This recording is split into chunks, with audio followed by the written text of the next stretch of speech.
Hi, welcome back to my hiring zone. जैसा कि last time आपको मैंने कुछ बताया था regarding for the job opportunities in pan India for the banking financial services insurance industry और non banking finance companies. Today we are going to tell you about the growth in life insurance companies. Life insurance industry में क्या growth है। जब भी sales की बात आती है तो हम लोगों के माइंड में आता है कि सेल्स, ऐसी सेल्स में हमको जाना चाहिए जहाँ पर इजी सेल्स हो, इजी टारगेट्स कंप्लीट हो जाए, इजी हमारा इंसेंटिव बन जाए, सारी चीज़ें इजी चलती रहे, कोई प्रेशराइज ना करें हमको टारगेट कंप्लीट करने के लिए। सो हाँ, लाइफ इंश्योरेंस टफ होता है। मैं शुरू में ही आपको वीडियो में ये बताना चाह रहा हूँ कि लाइफ इंश्योरेंस टफ होता है बट इम्पॉसिबल नहीं होता है। जी हाँ, अगर इम्पॉसिबल होता तो लाइफ इंश्योरेंस कंपनी जितनी भी अभी मार्केट में है वो ग्रो नहीं कर रही होती हैं, अपने जो भी एनुअली टारगेट्स हैं वो 100% के ऊपर अचीव नहीं कर रही होती।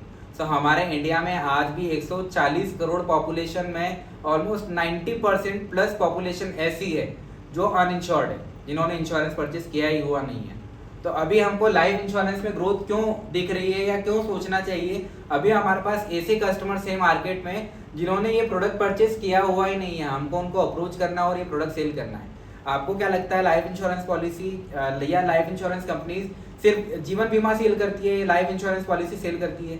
According to every common man जो भी ये वीडियो देख रहा है, अगर मैं उनसे पूछूं कि लाइफ इंश्योरेंस पॉलिसी क्या होती है, व्हाट इज लाइफ इंश्योरेंस, तो आपके माइंड में सबसे पहले यही थॉट आता है कि लाइफ इंश्योरेंस मीन्स अगर किसी की भी डेथ होती है, अगर उसने लाइफ इंश्योरेंस कवर ले रखा है तो उसका जो भी पैसा है वो उसके नॉमिनी को मिलता है। That is the life insurance in our way. हमारी डेफिनेशन यही होती है towards life insurance policy. But ऐसा नहीं है कि लाइफ इंश्योरेंस जितनी भी कंपनीज है, ऑलमोस्ट लाइफ इंश्योरेंस कंपनीज की अगर मैं बात करूं, LI कंपनीज की मैं बात करूं, कितनी कंपनीज होगी इंडिया के अंदर, तो इंडिया के अंदर 24 प्लस कंपनीज हैं। और अभी पेटीएम ने भी अप्लाई किया इंश्योरेंस के लिए, फोन पे भी इंश्योरेंस सेल कर रही है, आपको पता होगा। पेटीएम भी ऑलमोस्ट इंश्योरेंस में आने वाली है, ठीक है। और अदर कंपनीज भी हैं, मैं कंपनीज का नाम नहीं बताना चाहूंगा। बहुत सारी कंपनीज हैं मार्केट में जो इंश्योरेंस सेल करती है। तो इंश्योरेंस में ग्रोथ है तभी कंपनीज इंश्योरेंस में आना चाह रही है, हर कंपनी इंश्योरेंस सेल करना चाह रही है। तो मेरा बताने का मोटो ये है कि लाइफ इंश्योरेंस, जितनी भी लाइफ इंश्योरेंस कंपनीज है, मैं आपको 2-3 बड़ी बड़ी कंपनीज के नाम बताता हूँ। SBI life insurance, HDFC life insurance, Tata AIA life insurance, ICICI Prudential life insurance, PNB Met life insurance, जितनी भी लाइफ इंश्योरेंस कंपनी है सब 80 to 85% प्रोडक्ट्स जो है वो सेविंग, इन्वेस्टमेंट और प्रोटेक्शन के सेल करती हैं। 80 to 85% प्रोडक्ट्स जो हैं वो सेविंग, इन्वेस्टमेंट के प्लान सेल करती हैं, SIPs वगैरह सेल करती हैं और प्रोटेक्शन प्लान सेल करती हैं। तो हमारा मेन कंसर्न जो कि लाइफ इंश्योरेंस होता है, life insurance is a different और दिस प्रोडक्ट्स आर डिफरेंट।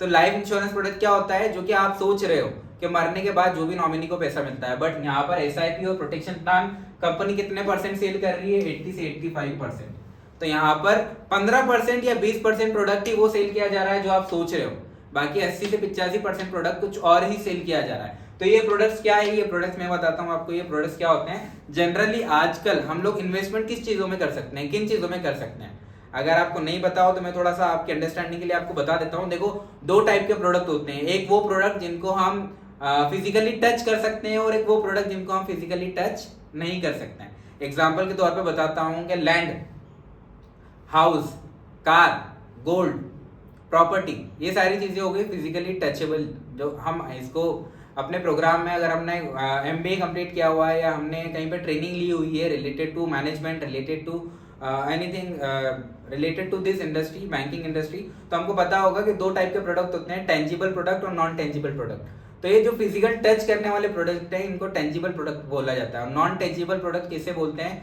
जो फाइनेंशियल प्रोडक्ट्स होते हैं, जो इन्वेस्टमेंट के प्रोडक्ट्स होते हैं। FD होती है, RD होती है, हम लोग सब FD करवाते हैं, हम लोग सब RD करवाते हैं, हम लोग सब अकाउंट ओपन करवाते हैं, सेविंग अकाउंट ओपन करवाते हैं, उस पर हमको रेट ऑफ इंटरेस्ट मिलता है। हम लोग सब प्रोटेक्शन प्लान लेते हैं, सेविंग इन्वेस्टमेंट प्लान परचेज करते हैं, बैंक के थ्रू परचेज करते हैं, डायरेक्ट लाइफ इंश्योरेंस के थ्रू परचेज नहीं करते हैं, बट परचेज करते हैं। वो जो लाइफ इंश्योरेंस कंपनी सेल कर रही है, सेविंग और इन्वेस्टमेंट प्रोटेक्शन प्लान, वो बैंक के थ्रू सेल कर रही है, डायरेक्ट आपको सेल कर रही है, या आप बैंक के थ्रू कर रहे हो या डायरेक्ट कंपनी के थ्रू कर रहे हो, it's totally up to you. तो आपको सबसे पहले ये समझने की जरूरत है कि लाइफ इंश्योरेंस में ग्रोथ क्यों है और लाइफ इंश्योरेंस कंपनी ऐसा क्या प्रोवाइड कर रही है जो अदर कंपनीज प्रोवाइड नहीं कर रही है।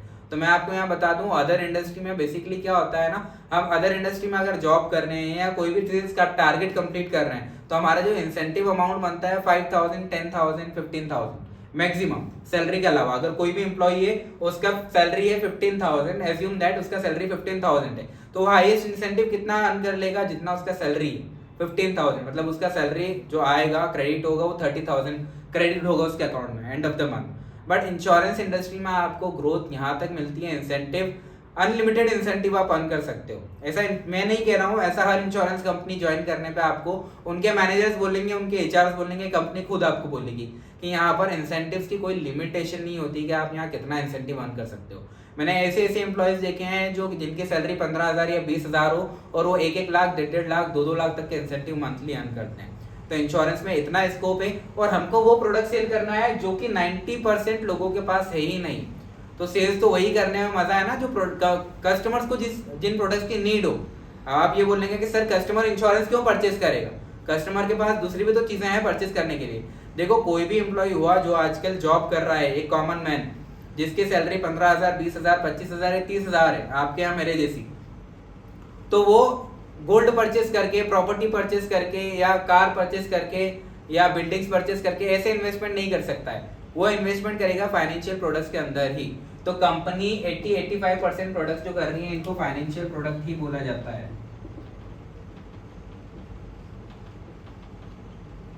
ये फाइनेंशियल प्रोडक्ट ही होते हैं जो कि लाइफ इंश्योरेंस कंपनी सेल करती है। कंपनी बैंक के थ्रू सेल कर रही है, कंपनी डायरेक्ट सेल कर रही है, कंपनी अपने चैनल पार्टनर्स के थ्रू सेल कर रही है। It's totally depends on company के, कंपनी किसके थ्रू कंपनी अपना प्रोडक्ट सेल कर रही है, बट कंपनी सेल कर रही है। हमारा मेन कंसर्न क्या होता है कि इंश्योरेंस बेचना टफ होता है, हर कोई इंश्योरेंस परचेज करता नहीं है। एलआईसी का मार्केट ऑलरेडी इतना है, एग्री एलआईसी का मार्केट ऑलरेडी पूरा कवर्ड है, 60% मार्केट इंश्योरेंस में एलआईसी का है। बट क्या उसके अलावा सारी कंपनियां बंद हो गई हैं? उसके अलावा भी कंपनीज चल रही हैं और उसके अलावा भी कंपनीज में एम्प्लॉय काम कर रहे हैं, उसके अलावा भी कंपनीज में सैलरी के अलावा इंसेंटिव अर्न कर रहे हैं जो भी एम्प्लॉयज हैं। तो हमारा मेन कंसर्न ये है कि इंश्योरेंस कंपनी में ग्रोथ सैलरी के अलावा काफी ज्यादा होती है। तो इंश्योरेंस किस टाइप से सेल किया जाता है? इंश्योरेंस सेल करने के कंपनी के 3 तरीके होते हैं, सॉरी 3 नहीं 4 तरीके होते हैं, और उन 4 तरीकों को कंपनी चैनल्स बोलती है। फर्स्ट चैनल होता है एजेंसी चैनल, सेकंड चैनल होता है डायरेक्ट चैनल, थर्ड बैंक का channel, fourth alternate channel, partnership distribution channel या इमर्जिंग मार्केट चैनल, जो भी आप कह लो। तो ये 4 चैनल के थ्रू कंपनी प्रोडक्ट सेल करती है। एक बैंक का एम्प्लॉय, मैं एग्जांपल बताना चाहूंगा आपको, एक बैंक का एम्प्लॉय हो गया, एक बैंक का एम्प्लॉय क्या क्या प्रोडक्ट सेल करता होगा अकॉर्डिंग टू यू? हम लोगों के माइंड में क्या आता है, एक बैंक एम्प्लॉय है तो उसकी जॉब तो बढ़िया है, एक नंबर है, बैंक में बैठने का काम है और बस बैंक में कस्टमर आते हैं और कस्टमर को डील। तो ऐसा नहीं होता है। सबसे हेक्टिक जॉब, सबसे टफ जॉब और सबसे हार्ड सेल्स वाली जॉब जो है वो सेल्स की बैंक में ही होती है। बैंक में क्या होता है, बैंक में काफी सारी प्रोडक्ट्स होते हैं। बैंक में एक मल्टीपल प्रोडक्ट्स की, मान लो आप शोरूम में घुस गए हुए, ऐसे टाइप की बैंक होती है। आपको वहाँ पर current account, saving account, salary account, FD, RD, home loan, personal loan, business loan, credit card, mutual fund, सभी टाइप्स के प्रोडक्ट्स देखने को मिलेंगे। और ये बंदा जो है बैंक का एम्प्लॉय एटसेट्रा सभी प्रोडक्ट सेल करता है, ऑल सभी प्रोडक्ट सेल करता है। और इसको मल्टीपल प्रोडक्ट्स का टारगेट होता है, सभी प्रोडक्ट्स का टारगेट होता है। ये हर प्रोडक्ट को अपना टारगेट कंप्लीट करता है तो उसको वहां से इंसेंटिव बनता है जो प्रोडक्ट। तो आप ये सोचो कि अगर आप मल्टीपल प्रोडक्ट सेल कर रहे हो तो आप सभी प्रोडक्ट से टारगेट एक साथ कंप्लीट कर सकते हो, या आप किसी एक प्रोडक्ट पे अच्छे से काम कर रहे हो, एक प्रोडक्ट पे दिमाग लगा के फोकस करके काम कर रहे हो तो उस प्रोडक्ट को ज्यादा अच्छे से सेल कर सकते हो। Obviously this one, most of the people choose this one. अगर आप अभी भी ये चूज कर रहे हो तो आई डोंट थिंक सो आप मल्टीटास्कर हो सकते हो। मे भी हो सकता है कि आप में काफी सारा नॉलेज हो रिलेटेड टू बैंकिंग प्रोडक्ट्स और काफी सारा एम्बिशियस हो कि मुझे बैंक में ही जॉब करना है, इंश्योरेंस में जॉब नहीं करना है। बट अकॉर्डिंग टू मी, जो इंश्योरेंस कंपनी अपने एम्प्लॉयज को इंसेंटिव देती है इंश्योरेंस सेल करने पर, वो बैंक के एम्प्लॉय को नहीं मिलता है। बैंक का एम्प्लॉय भी इंश्योरेंस पॉलिसी सेल करता है, इंश्योरेंस कंपनी का एम्प्लॉय भी इंश्योरेंस पॉलिसी सेल करता है। बट इंश्योरेंस पॉलिसी जो इंश्योरेंस कंपनी का एम्प्लॉय सेल करता है उसको इंसेंटिव ज्यादा मिलता है as compare to bank employ. तो ये बैंक का एम्प्लॉय भी उसी कंपनी का इंश्योरेंस सेल कर रहा है जिस कंपनी का इंश्योरेंस ये वाला एम्प्लॉय सेल कर रहा है, बट ये डायरेक्टली कंपनी से कनेक्टेड है और ये बैंक के थ्रू काम कर रहा है। तो अकॉर्डिंग टू मी नहीं, आप किसी भी इंडस्ट्री के साथ में अगर काम करो, आप उनसे ये पूछो कि इंश्योरेंस कंपनी में जो भी एम्प्लॉय काम कर रहे हैं उनका इंसेंटिव स्ट्रक्चर क्या है। आपका फ्रेंड हो, कोलीग हो, बॉस हो या कोई भी हो, ऐसा जो पर्टिकुलर लाइफ इंश्योरेंस या हेल्थ इंश्योरेंस या जनरल इंश्योरेंस में काम कर रहा है, आप उनसे पूछोगे इंश्योरेंस इंडस्ट्री में इंसेंटिव प्लान्स क्या होते हैं।